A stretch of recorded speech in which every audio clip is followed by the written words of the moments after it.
Ideas in STEM Ed is a production of the Idea Engineering Student Center at UC San Diego, which works to promote community, success, and inclusion at all levels. My name is Darren Lapomi, Professor of Nanoengineering and Chemical Engineering and Faculty Director of the Idea Center. The purpose of this podcast is to provide a forum for the discussion of innovative and inclusive approaches to teaching and mentoring, and to support the personal and academic flourishing and success of students in science and engineering. To learn more about the Idea Center, visit jacobschool.ucsd.edu/idea. My guest today is S.K. Sharma, a PhD chemical physicist turned tech entrepreneur working at the intersection of data analytics and popular music. In particular, he is the Chief Analytics Officer of Ingrooves, which was acquired by Universal Music Group, which itself recently had an IPO in the 11 figures. Since then, SK has become philanthropically active with interests in educational access, children's health, and business education.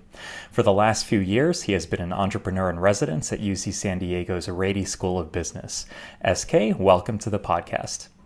Darren, thank you so much for having me. Tell us a little bit about your background, starting with how you became interested in science and engineering. Yeah, absolutely. I get that question often, and my answer is typically unconventional, but I really hope inspiring for students who come from non-traditional backgrounds. I didn't grow up the children of scientists. I didn't grow up ever being branded as someone who was going to go into science. I sort of sucked at math. Never really had too many ambitions. I grew up in a rather underprivileged part of Los Angeles. But I was fortunate enough to be surrounded by people who didn't blow me off when I asked questions. And if they didn't have answers to those questions, would typically, point me to a library in some random direction. And of course, as a child, I had no idea how to find those answers. And so it really wasn't until much later, until college, where I was actually an English major and I was told I couldn't write. But it happened to correspond with the same term that I was taking a chemistry and physics GE class, that I was like, okay, well, if I'm going to, flunk out and fail as a writer, maybe I'll try the science thing. And it just sort of stuck. So you ended up doing your PhD in physics. Is chemical physics? Is that the right way to describe it? Sure. Yeah. So physical chemistry and chemical physics. Yeah. Mm-hmm. And that was at Caltech, which you started at a young age. How did that happen? Yeah, absolutely. Yeah, no, you're right. I started my PhD at Caltech when I was 19, and it sort of goes back to the first part of the story that you opened the door to. Growing up the way I did, I didn't really have a lot of role models or positive reinforcement in my life as a relatively young child, outside of getting a couple random questions answered, right?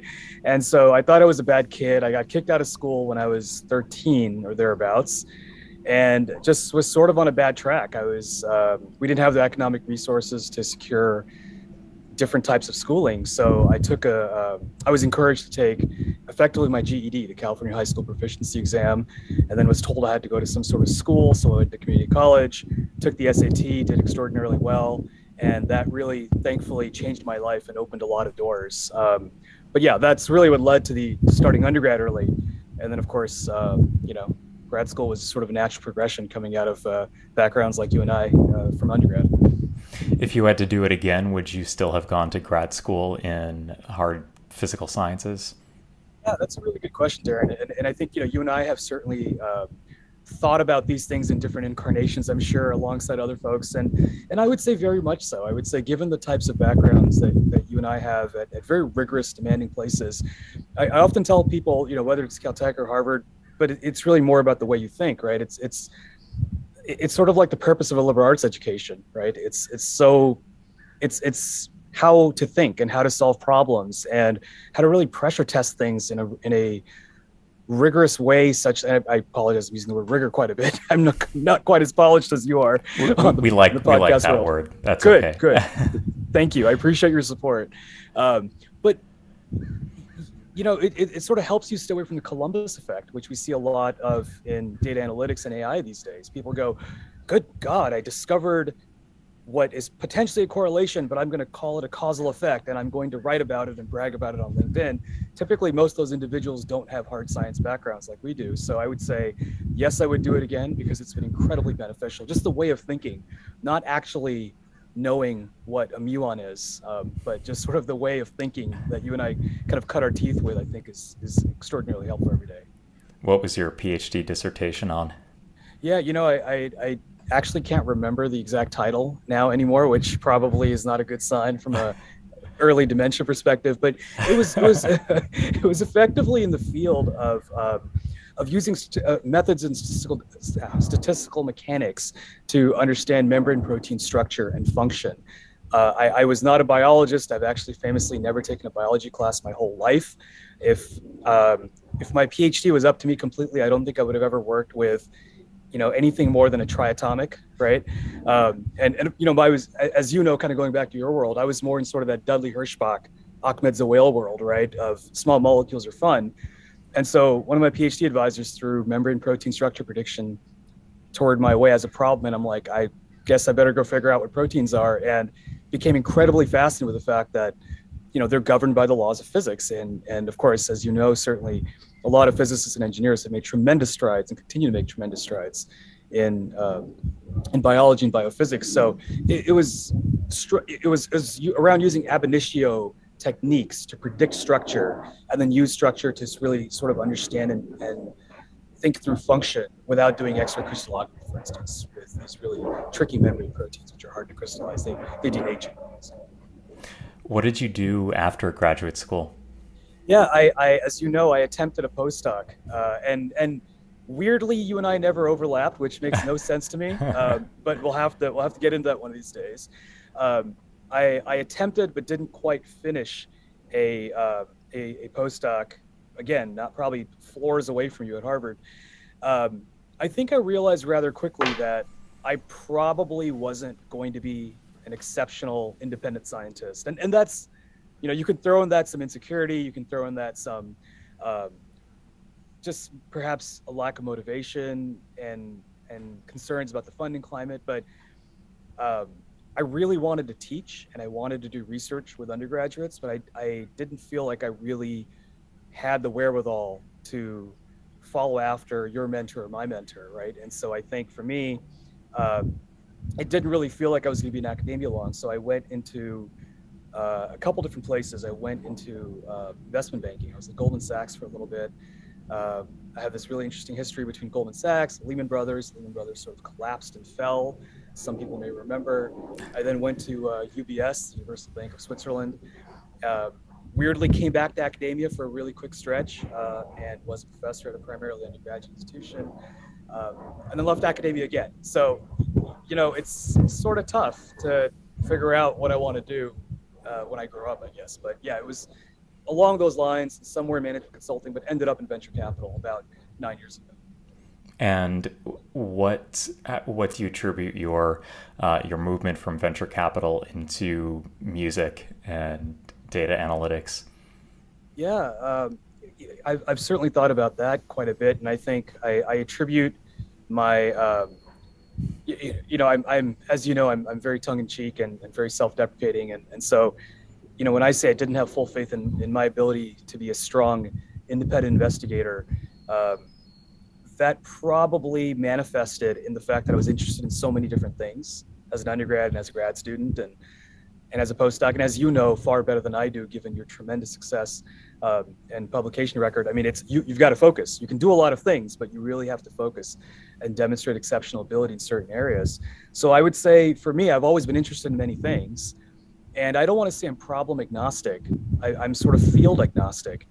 I went from venture capital to private equity, and in that world, I realized there was tremendous opportunity in the digital engagement space. And this is about 2015, 2016, where the infrastructure wasn't really there. There were a lot of questions about what people are doing with information. Really understanding methods and modes of engagement and bringing scientific rigor just didn't exist. So I would say it was really born out of a desire to continue doing science in a completely different field, which most rational adults probably wouldn't do, but it worked out pretty well, I suppose. Did your entry into music in particular? I mean, you could have pursued consumer electronics, like right, doing this kind of analytics in the automotive industry, and selling TVs, but it was music. So what is it about music from your past that made that a good match?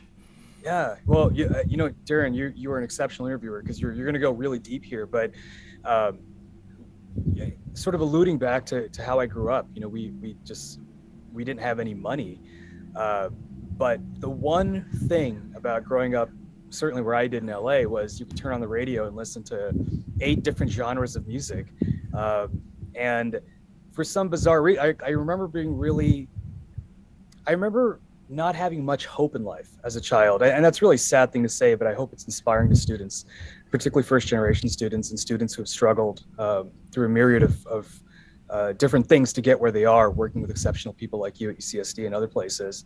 I really didn't have much hope, but when I turned on the radio and I heard a song, for some bizarre reason, I was like, "Oh, this is cool, right?" I mean, I can get behind something. And then when you saw music videos as a kid, you're like, "Wow!" It turns out Metallica could tour in Japan, and even if someone in Kyoto doesn't speak English, they know every single lyric to this particular track that I like. And so I think it was a way in my mind of aspiring to be something different, greater, but also, frankly, a way to unify people across cultures, which I didn't really have much exposure to as a child. So I think when I got quite a bit older and finances were pretty solid, and I didn't have those insecurities I did when I was a child anymore, I think I felt like I wanted to go work in a very positive, happy medium, but still bring that gravitas, if you will, of the kind of work that we do. So I don't know if that answered your question at all, but it was genuinely from the heart. Yeah, So yeah, that definitely scratches the surface. I'm wondering, how much did you internalize this struggle? A little bit about my own background. So I grew up in a town west of Rochester where you drive through cornfields in every direction to get to the next town, and we didn't have like a lot of money. When I was growing up, my mom didn't work. My dad was a tailor, actually, like a second generation Sicilian American tailor. His parents spoke Italian at home, but you couldn't make a lot of money doing that in a small town. So like we got 90% of our clothes from the church basement, like factory seconds. And I developed an interest in music as well. We didn't have quite the multicultural, influence as you did with LA's radio stations, but we did have the Eastman School of Music. We did have Rochester Jazz Fest, and we had a great classical music, classic rock and classical music station. So that was my entry into it. The TV that we had growing up, my mom won for being the 13th caller to a to a radio show, and it was a 13-inch Hitachi TV.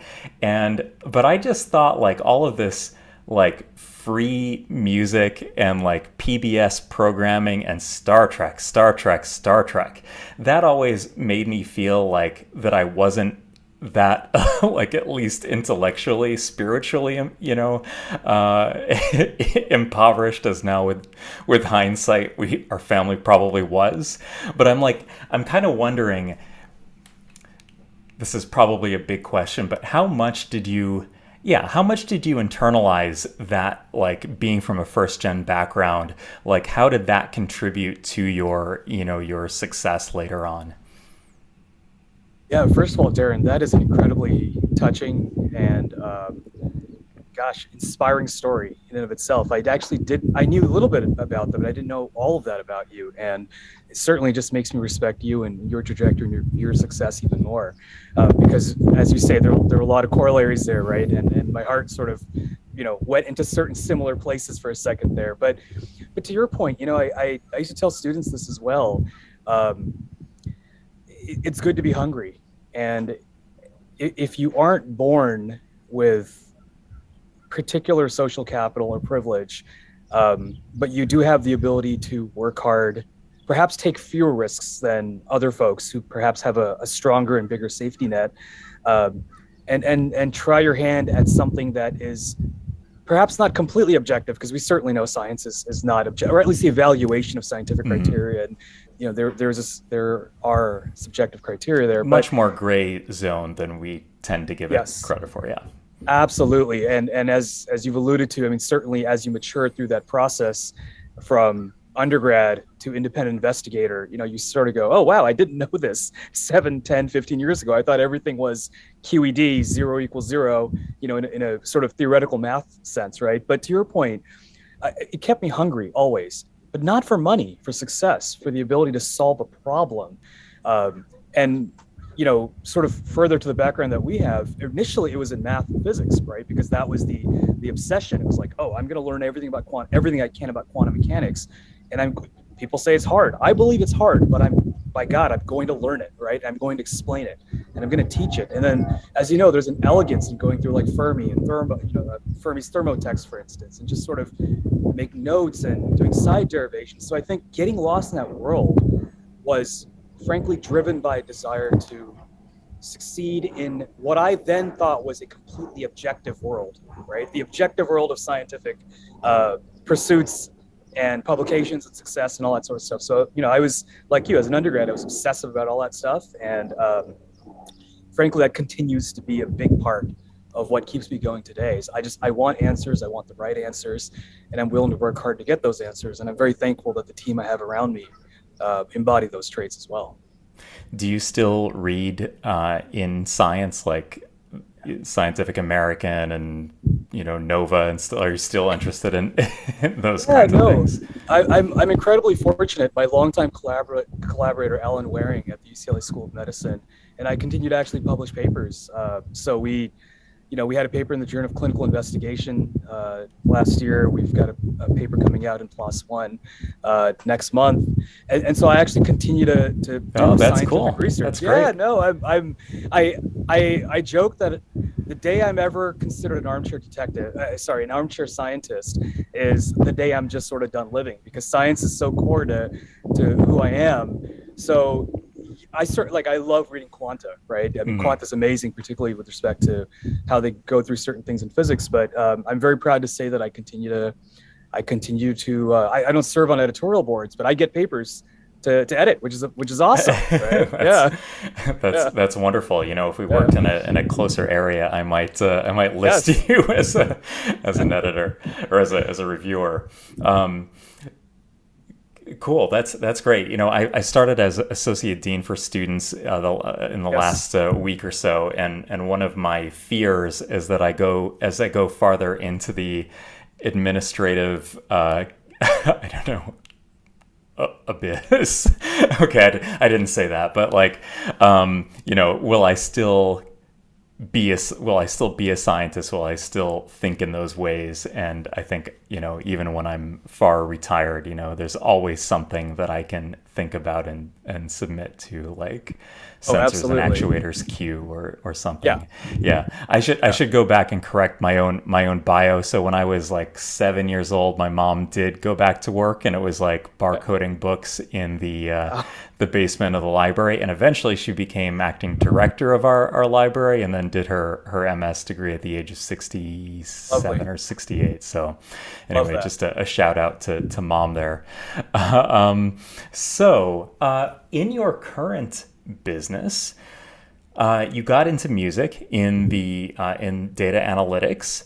To what extent in this area does the analytics inform the music and what gets produced, or is it all the other way around? Is it a one-way street or a two-way street? Yeah.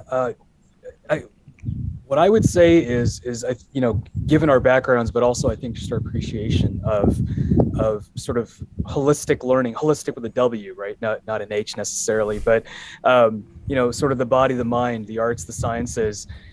I know, because I've talked about this. Like, we have deep respect for the creative arts, and so I always start this conversation or any such conversation with being a music lover and a music fan. I have zero desire to play in AI created content. It's just not something I ever want to do. I, I'm a failed drummer. I'm really not very good, but I love jamming when I can. And, when I'll go to a small place and I'll see folks just jam out, really, even if there's 4 people in the audience, you pick up that energy, right? And, you know, you realize that being human is just a beautiful thing, and benefiting from that creativity at scale, at least to me, is incredibly important. So this is a very long way of saying we really try to focus on the facets that, one, describe engagement with musical content, and then two, work to understand those facets, which through machine learning and embodiments of AI, certainly we know, you and I know the difference between, weak and strong AI. From a marketing perspective, everyone talks about Westworld like it's going to come tomorrow, right? But that's certainly not where we are. Um, so I'll just stick to the machine learning piece, because it's easier to invoke. But we really sort of focus on how we can build a prescriptive analytics approach to understanding what marketing levers can be pulled in certain areas for certain content, or use something like transfer learning to address our cold start problem. We have a new artist, a new market, a new genre, and we're curious about understanding how this particular artist might perform and what sort of audience they're going to build. And then inevitably, if they release a particular track, how that track build an inevitable tau decay profile looks like, right? And of course, sometimes we don't really talk to artists about decay profiles. That doesn't sound like the nicest thing to say. But to your point, at Universal Music Group, I mean, we're the biggest music company in the world. We've got 30-some% market share, and very proud of that. So I guess what I would say is we don't look to use that information to tell an artist what to do. It can be done, but it's not in our purview, we think, as folks who are sort of responsible consumers of musical content. Are you allowed to indulge in some name dropping as to what artists you have worked with or do work with? Yeah, absolutely. It's all on our website. We're a public company, but I'd say if you take a look at the top 10 artists in the U.S., I mean, certainly, Taylor Swift, Drake, The Weeknd, which a lot of folks have heard of, I think, Post Malone, are examples of sort of our biggest marquee artists, but we're also very fortunate to have the catalog for many other artists. We recently announced Frank Zappa, amongst many, many others. So at Nirvana catalog, a bunch of other really cool stuff, right, that sits there. And in the Ingrooves business that we work with, we're incredibly talented. We're incredibly fortunate to have the opportunity to work with independent artists. And so I don't really know what an independent artist is, but you can imagine that it's sort of someone, as you obviously are sort of thinking through. It's an artist who's likely to be building his or her profile, not a small artist per se. In fact, some of our artists are quite large, particularly in the rap and R&B community, or in the let's say Spanish rap world, right? These are actually incredibly large artists. But for whatever reason, they have a highly affinitized group of core listeners that continue to engage with them. And so perhaps that listening profile doesn't fit like a pop listening profile, for instance. So there's just different engagement metrics and different marketing drivers to sustain that core audience and then continue to drive that growth. When you hire, do you look for music knowledge, music appreciation, or pure engineering skills? Yeah, no, that's a great question. We the number one thing I look for is a talented mathematician, scientist, or engineer. So I would say, and by talented, it's exactly what you look for, right? It's someone who is capable of thinking through a scientific or engineering problem. Certainly at the PhD level, right? We want folks with publications and or patents who are capable of telling us what sort of problems they worked on, what they've solved. And music appreciation is a must, right? We work in a creative industry, and to your point, yeah, you don't need to know how to play an instrument, but we absolutely prefer to work with people who sort of get the vibe of our industry and what we're doing around human creativity. Because I think, as you and I know, whether it's working in actuators or building ultra high vacuum chambers, or working in music analytics, passion drives so much of what you do day in and day out, right? I mean, it's what gets you out of bed during difficult times. And so but in the first instance, we're always looking for very strong technical talent first and foremost, really no different than any other large science or engineering organization would, frankly. Do you find that left brain, using the term loosely, left Yeah. brain ability and right brain, Yeah. humanistic appreciation, do they correlate in your experience? Yeah, that's a really good question, and as certainly you and I know, right? It's always tough to ask folks like you and I about correlations because we immediately start getting, analytical about it, right? And are loath to say something that might bite us in the butt later. But to your point, I it, it's certainly there. It's there with you and I having this conversation, right? And what's intriguing, and I'm sure you would agree with this, is folks like you and I, despite our similar backgrounds, and of course, as we've discovered, we have friends and colleagues. In fact, numerous friends and colleagues in common. 80+% of our conversations would probably be not about science, right? They're much more likely to be about other things. And so I think the confluence of left and right, um, it's a bit of a self-selection problem because we look for it. So when we find it, we're very happy to see it. And so there appears to be a very high correlation at the final step, right? Because I'm like, well, obviously it exists, but of course we're looking for it, and we're selecting for it in a very strong way. But yes, I do think there is a high correlation in my limited experience.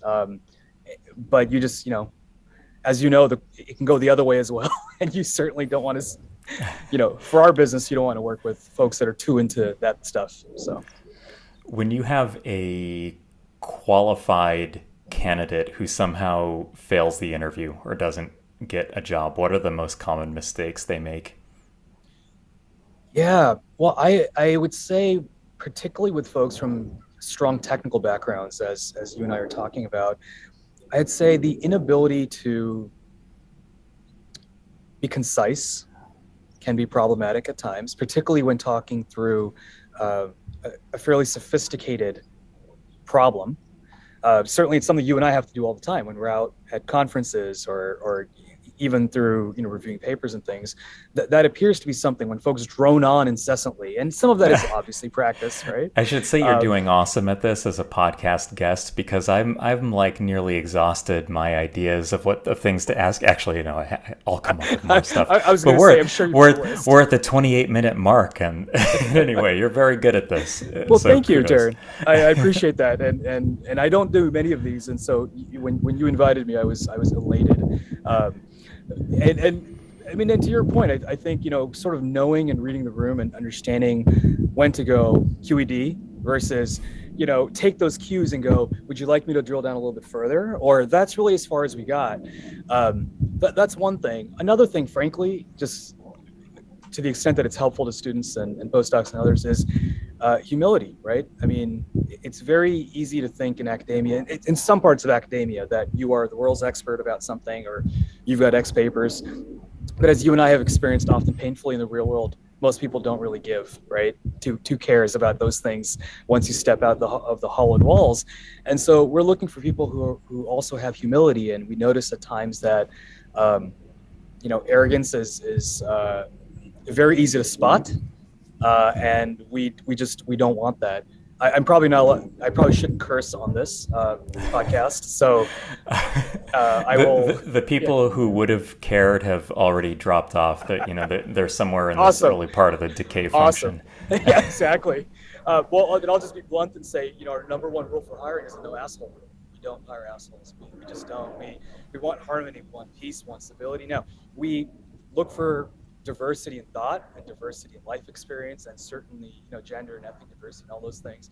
But fundamentally, we want good, kind-hearted people that understand that we're all solving problems together. And unfortunately, at times, hiring very strong, or scientists with very strong individual contributor backgrounds, at times they tend to perform poorly in interviews where you ask them to solicit input from a broader team. So I bring my team in, for instance, and we sort of do like a group interview, if you will, or we do a case study, or we do a proposal, like no different than one would do when applying to a scientific job.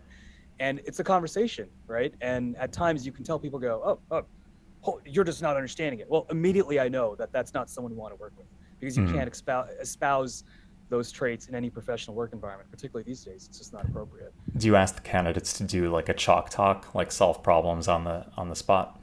We don't do that. What we really So I should rewind and say we've tried a lot of different methods over the years, right? And different things work for different businesses. What we found is throwing someone into the problem as if they were part of the team is probably the best way to assess their ability to work with our team. And so while we don't solicit a chalk talk, we'll have a conversation. I'll go, hey, here's a topic. I would love to see a brief proposal on how you would address this topic based on publicly available information. Please cite references, provide, which tells me they should obviously go to the literature. They should sort of take a look at the business market, if you will, and evaluate publicly available information about our company and the industry. And then bonus points if they go ping the Spotify API and figure out a thing or two, right? Which many successful candidates do. But to your point, Darren, as we're going through that proposal and analyzing it, we might go, well, oh, this is interesting. So you've got this distribution function, but I don't really see how you go from here to here. And the implication then is one would simply go, oh yeah, let me walk you through it, right? So there's sort of a implicit chalk talk at times, but only when we're genuinely trying to understand something, not to put anyone on the spot for no purpose. What would you change, if anything, about undergraduate education in engineering or the physical sciences? Yeah, no, you've touched a thing that you and I have spoken about, and let me comment briefly on a previous point that you made.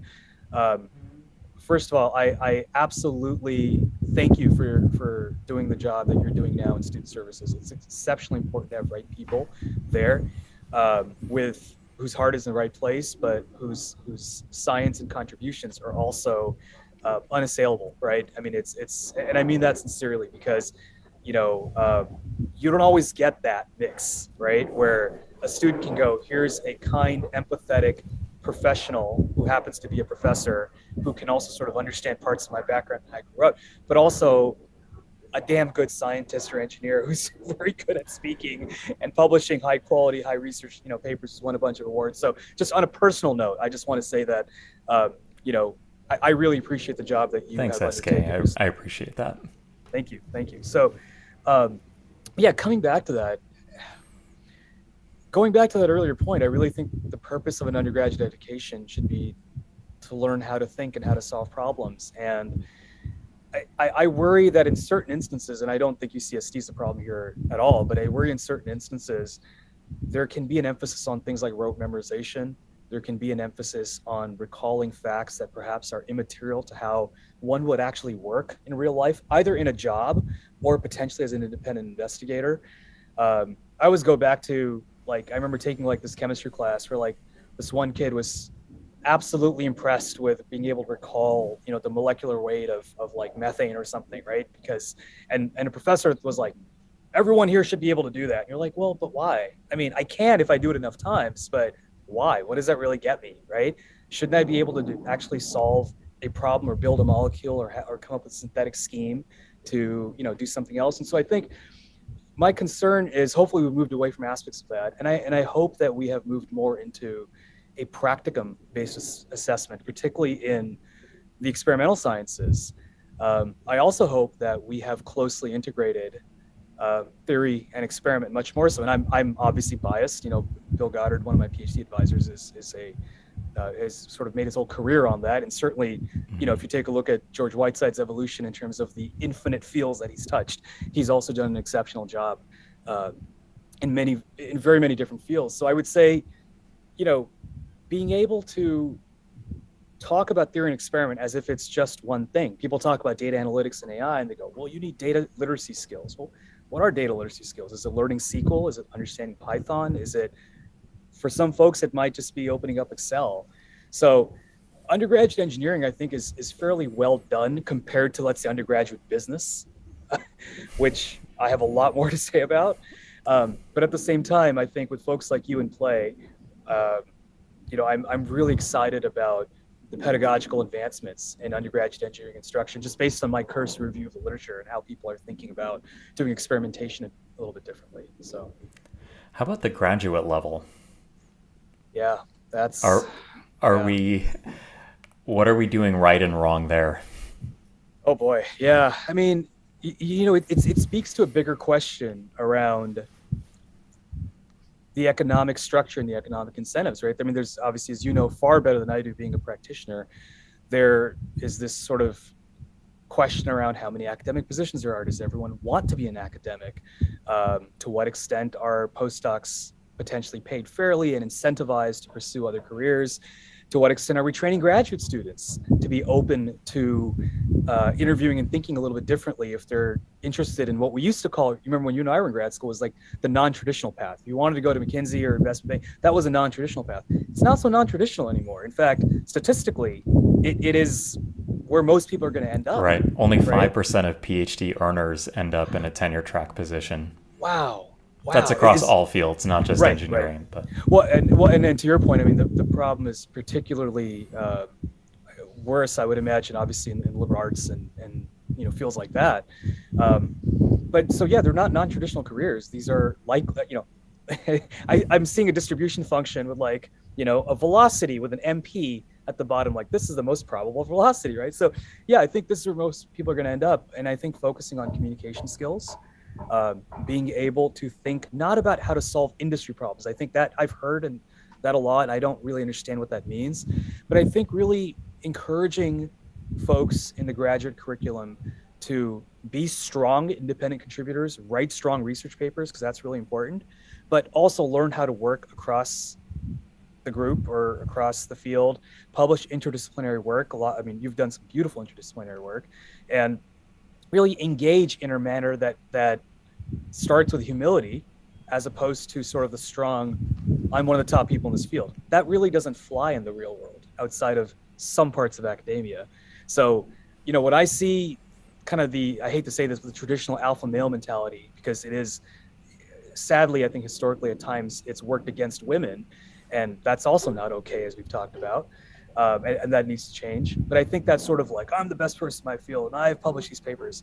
Don't care. What I would love to know more about, right, are how you think about a problem organically. And if I threw something new at you, how would you assemble the right team and work with a better group, a different group of people to understand that? And by the way, failure is good. It's okay. That's the one thing I think scientists and engineers are actually good at accepting, but sometimes they're loath to talk about it. But they should talk about it more, because it's what makes you open to change, right? So that's great. Did you want to weigh in on the debate between data science and calculus as something that should be taught to school age kids? This is something that Freakonomics, Stephen Levitt talks a lot about. Right. So you mentioned something earlier. I just want to know if there was more there. I would. Do you want to open the floor? I'd love to hear a little bit from you around what you're thinking there, or what the current debate, Well, there's, I don't know it well enough to, to talk about what specific school boards around the country are considering various proposals, but I know that there is an interest among the intelligentsia, people in economics, to teach how to work with data as opposed to calculus, unless you're an engineer or a physicist, you're not going to use calculus. But we do need to know how to interpret data, because even if you don't become a data scientist, you need to know what's the wheat and the chaff when we're talking about COVID-19 vaccines and efficacy and all that stuff, so that there would be at least a background reason for wanting to be more literate in data. Right. Yeah, no, thank you. That's very helpful. That's a very helpful contextual perspective. And I suppose my thoughts are, to your point, as long as we're not taking away from the fields that need calculus, certainly physics and engineering and chemistry, right, where at last I checked, it absolutely must be a requirement to take multivariable calculus and understand what a norm is and what spherical polar coordinates are, and better even if you've got diffie-q and I suppose linear algebra should be a staple for a lot of people. I don't know what is and isn't these days, but to your point, I think, like most things in life, people tend to pick a camp, and then they tend to be defensive of the camp, as opposed to really thinking about, what are we trying to defend against, right? What are we, like, what is this offensive front? Is it failure rates in calculus? Is it because calculus is a gating course at times and there's a potential to see a precipitous drop off where people don't go into other, or to your point, is it really just a question of data literacy, which is sort of what it sounds like, which is everyone should be data literate, to which I would say, then both. People can be data literate and also have the opportunity to learn what, you know, delta y over delta x is. If you don't want calculus, let's take the differentials out and replace them with deltas, because that's something my 12-year-old son understands, not because I've taught it to him, but because, to your point, he was looking at some stuff and going, well, why is this moving faster than this? And I go, that's a really good question. Turns out that's been done. Darren, you may know this far better than I do. I'll have to dig it up, but I don't know if we talked about this last time we got together, but there is a paper, allegedly a scientific paper by a physician that delineates a novel method of mathematical analysis, wherein if you have a curve and you break up what's under this curve into a bunch of really skinny rectangles, and you add up all those rectangles, you effectively get the area under the curve. So of course, as people know, I'm joking here. I'm not joking about the paper. The paper exists, but it was a physician who never took calculus, who effectively, was like, I've got this great idea about how to understand what's under a curve. And they came up with a trapezoidal Exactly. rectangle representation. Right, exactly. Method. I mean, thankfully, I didn't read like the limit of Riemann sums anywhere in there, right?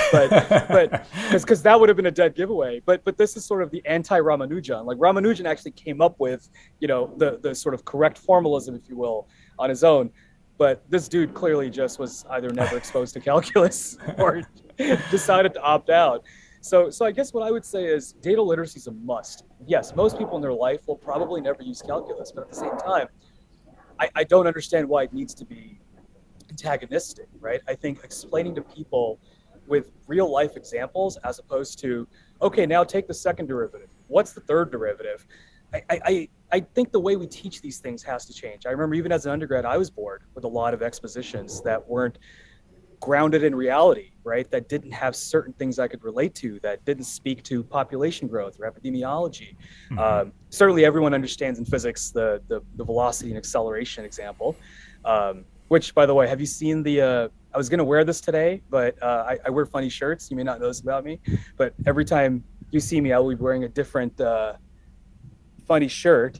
And not to put you on the spot, but I don't know if you remember the third derivative of position by chance.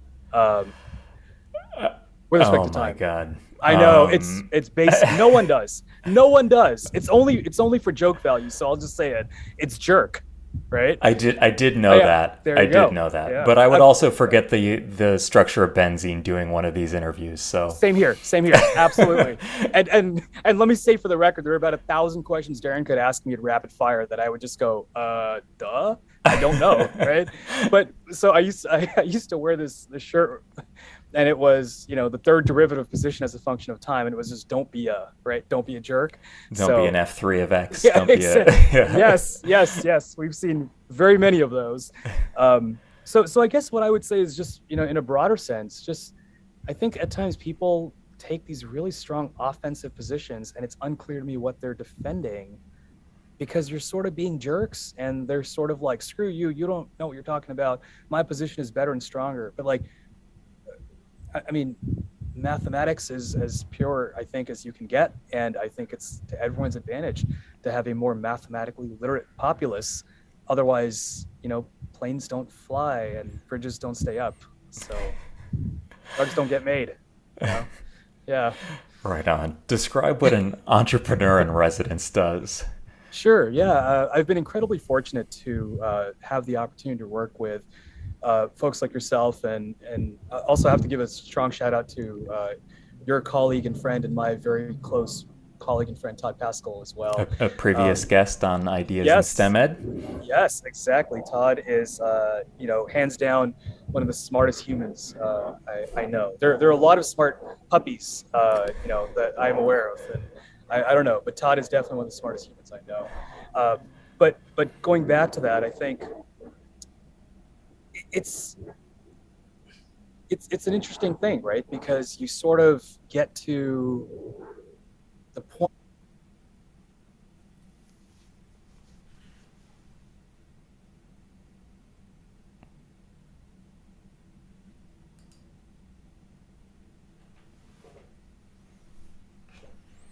Uh-oh.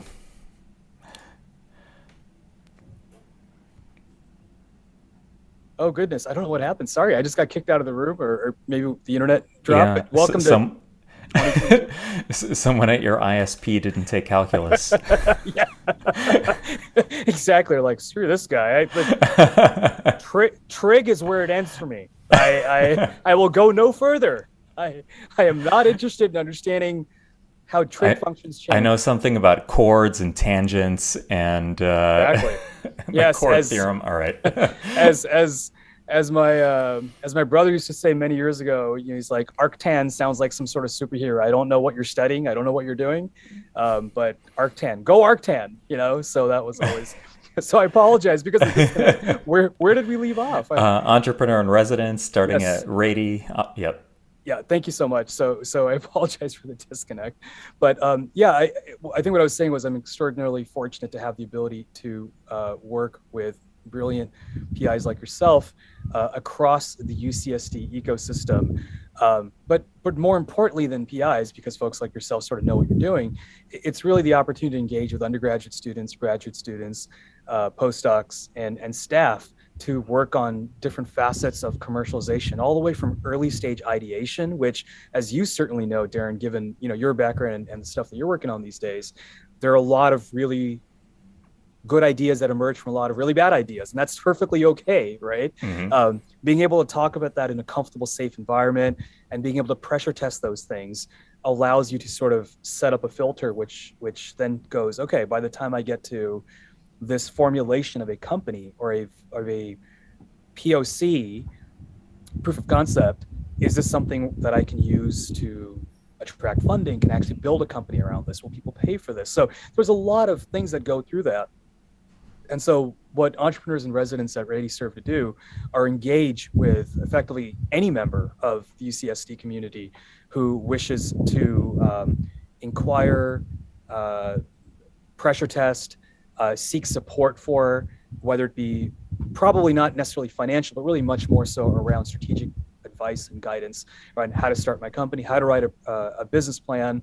And then, of course, yes, we are available to open a Rolodex and potentially our checkbooks to take that to the next stage as well. So at a very high level, that's really what I think the role is about. And it's something I couldn't be more thankful for. Speaking of some of these sort of extracurricular activities, and you mentioned some impact investing, and also I know that you've become active in the San Diego community in supporting other types of societally important causes. Can you tell us a little bit about what your strategy is in that area? Yeah, absolutely. I think, to the point that you made early on, particularly given our backgrounds, I think education is very important to me. It's always been important. It's in many ways a an it, an unassailable tool of social mobility, right? For folks like us who don't necessarily come into this world with much, but thankfully we have a brain and certainly in your case, supportive parents, and that allows us to do so much more. So I think we have a responsibility to recognize the good things about education and support those, but also, to your earlier point, be open about things that can be done differently or done better in order to further um, educational attainment goals, not those set by some bureaucrat, but those set by someone like you, for instance, right? Where you're on the ground every day, you're taking a look at what happens on the mathematical. Are people right? Are they in a position where they can actually read the literature and write a thorough, reflective um, review paper or position piece, whatever you want to say? So those are the types of things that we think about on the educational side, and then particularly in light of the recent Supreme Court decision, I think certainly the word used earlier, humanist, right? I mean, folks like you and I are humanists. We care about people as individuals, and I mean, I I think, like many of us, I'm completely boggled by how a group of individuals who are so decoupled from women's rights have the ability to make life-altering decisions. And so we care a lot about understanding, or we care a lot about focusing on things that go to gender equality, for probably is the best way I can describe it, and recognition of humanistic behavior is independent of your Hmm. background, because good God, why should that define that? But and that's sort of the philanthropic side. And on the business side, yeah, I continue to angel invest in promising companies. What's very important for me is that they be led by scientists or engineers. That is, maybe it's something that folks don't subscribe to, but I subscribe to it passionately.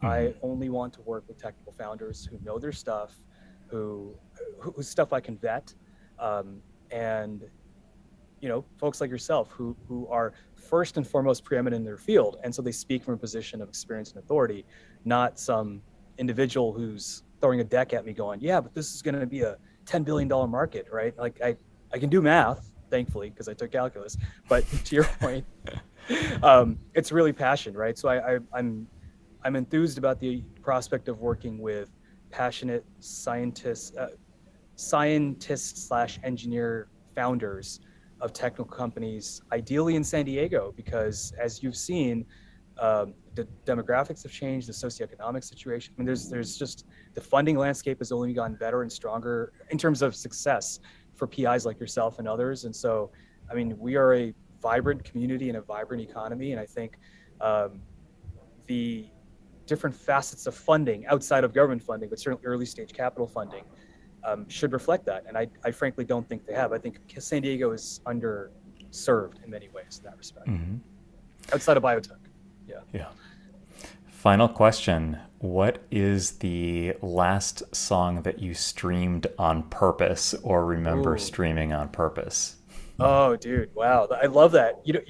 Darren, I've got to tell you, I think we talked about this too, but the one thing that we found was years ago when we started looking at behavior and we started modeling network effects, right? And I am actually famously not on social media just because it's just not for me.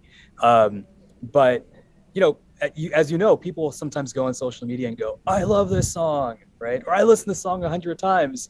And in the early days where you had user level information, we haven't for years, and that's a good thing. Um, the way people stream in the privacy of their vehicle or their home is oftentimes very different than statements that they make, right, on social media about something they've heard or something they love. So I bring that up to say I will answer honestly. Um, so mine's a bit biased because I brought up Metallica earlier. I saw Metallica in Vegas. I don't know if I mentioned that or if that was before or after we got together. Um, but that was not the last thing I streamed. Oh, yeah, it's coming to me. In fact, if you'll indulge me for a second, I don't want to get this wrong, and I want to shout out right. So I want to get the band name while right. while you're looking that up, Sure. I'll just give you mine. Yeah, please. It was oh, what is it? It's by the Blind Boys of Alabama, but it was the song of the theme to the first season of The Wire. Yes. And, Yes. but it was a cover for them, even though it sounded, I don't know, more it sounded, as my daughter would say, more better than the Tom Sites Tom. I, Anyway, all I'm a right. huge fan of the Wire. I'm a huge fan of the Wire, and I actually I own the musical score on CD still because there were some really good tracks there. So I know exactly what you're talking about, and I'm gonna pretend like I. Down in the hole, way down in the hole. Oh yes, Yeah. exactly. Yeah, yep. I'm gonna pretend like I don't have a bunch of really sad emotional stuff here on my playlist. But what I was thinking of was. Roads by a band called Rose of the West. So yeah, it was just if anyone wants to go check that out, it's something totally different. But yeah, anywhere from Pearl Jam to Seeger to Eminem to To Tool, probably as we've discussed. yes, I forgot about that. the, Yeah, the Engineers band. exactly. Well, and so much of punk rock as we talked about as Right. well, right? I mean, there's so many punk rock punk rock leads folks who have PhDs or scientific backgrounds. It's just sort of a fun coincidence that makes sense when you actually think about what they're talking about. So, yeah. All right, SK Sharma, thank you so much. This was wonderful. Darren, thank you so much for the invite and for your time. I really enjoyed this, and can't wait to do it again. Thank you. Thanks for listening to Ideas in STEM Ed, a production of the Idea Engineering Student Center in the Jacobs School of Engineering at UC San Diego. This episode was edited and engineered by Sky Lee, with theme music written and performed by John Viviani. Title art was created by Caitlin Wong. Special thanks to Sarah Eckerd for guest booking and marketing. The Idea Center works to promote community, success, and inclusion at all levels. To reach us for guest suggestions and other feedback, please send an email to ideadirector@eng.ucsd.edu. And to learn more about our programs, visit jacobschool.ucsd.edu/idea. As a final note, the views expressed by me or the guests do not necessarily reflect those of the Idea Center, the Jacobs School of Engineering, or UC San Diego. See you next time.